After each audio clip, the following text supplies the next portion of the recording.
I'm Jennifer Byrne, and it is great you can join us again for the First Tuesday Book Club. A story written for children some 90 years ago, which, like its subject, has never grown old.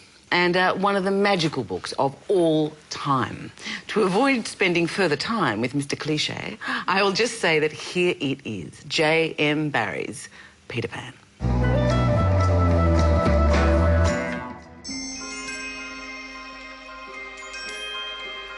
One of the Immortals, published first in 1911 as Peter and Wendy, now plain Peter Pan.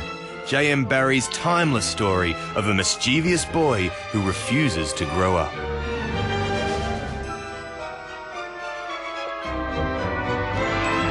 The three darling children, Wendy and her younger brothers John and Michael, are lured out of their nursery by the magical Peter Pan and fly to the fabulous Neverland, where the young never age, where fairies exist if you believe in them, and the evil Captain Hook can be quelled only by a crocodile.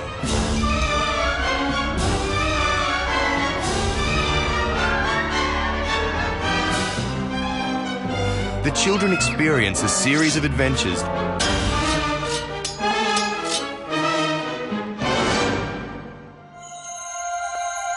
Peter and Wendy are torn between the innocence of childhood and the responsibility of adulthood.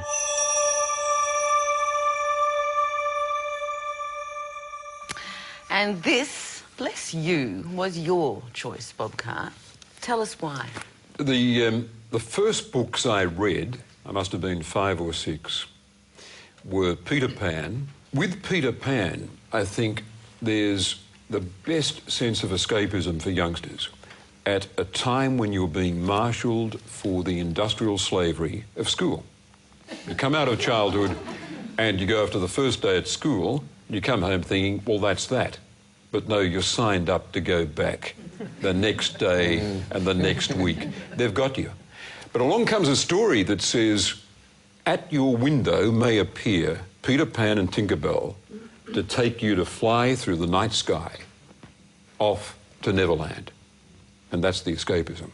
It's away from the industrial slavery of the school and of adulthood beginning to encroach on you, and off to this magical land with the pirates and the mermaids and the crocodile and the tree house and the Indian tribes moving stealthily through the glorious forest. You can feel that forest, fantastic forest.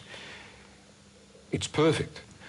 And as a result of reading it, my mother came into her bedroom, into my parents' bedroom, and was startled by this figure sitting in the embrasure of the window.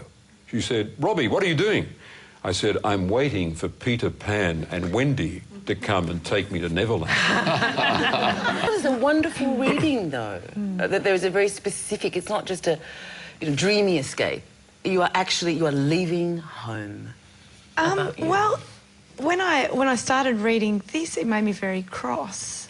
It made me very cross with myself, and it made me very cross with cartoons, and it made me very cross with Dustin Hoffman and Julia Roberts and everyone else that had tricked me into thinking I'd already read it, which I hadn't. I presumed, I've grown up thinking that I'd read this book, and having embarked upon its pages, I realised I had done nothing of the sort, and I had no idea how wonderful it would be. I think you're right. I think it's perfect, and it reminded me of The Little Prince in a way that I didn't think it would at all. It was so deep and so heartbreaking. I just feel thrilled that I've finally found it.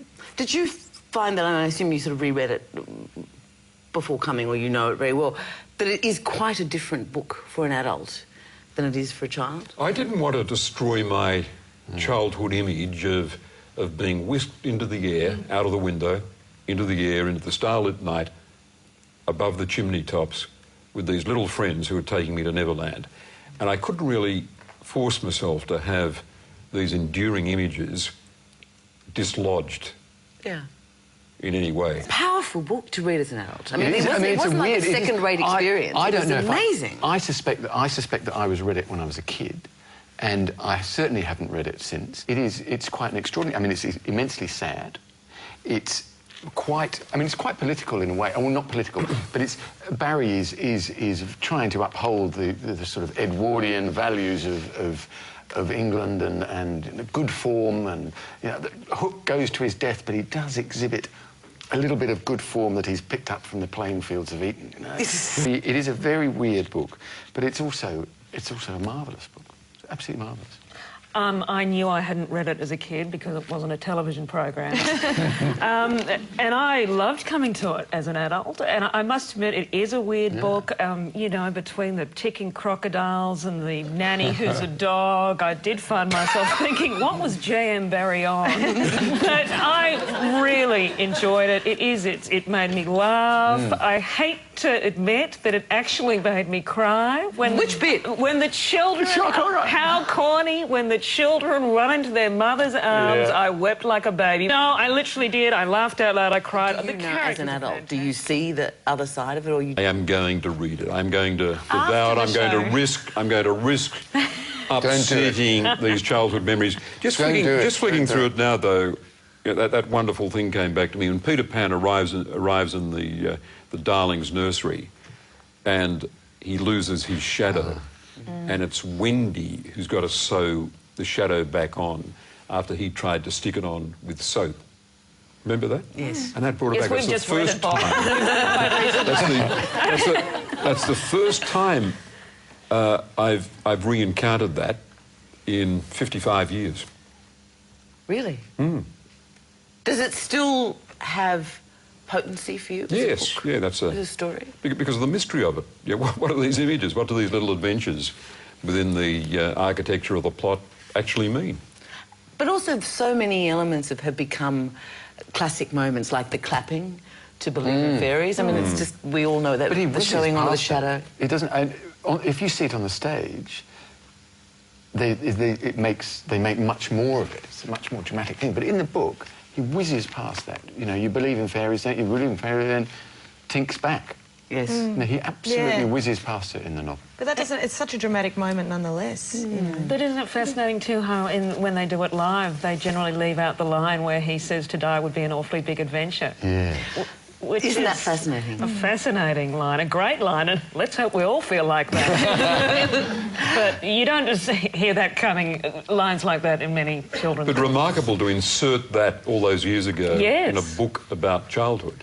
But that's what I mean, but to me it was an entirely different experience reading it as an adult, because concepts like that he has nightmares, he has these terrible dreams, Peter Pan, and he wakes up and is scared and he runs to Wendy, or he just reaches for shelter and succour, and Barry speculates, he says, I think it was because he was troubled by the riddle of his existence.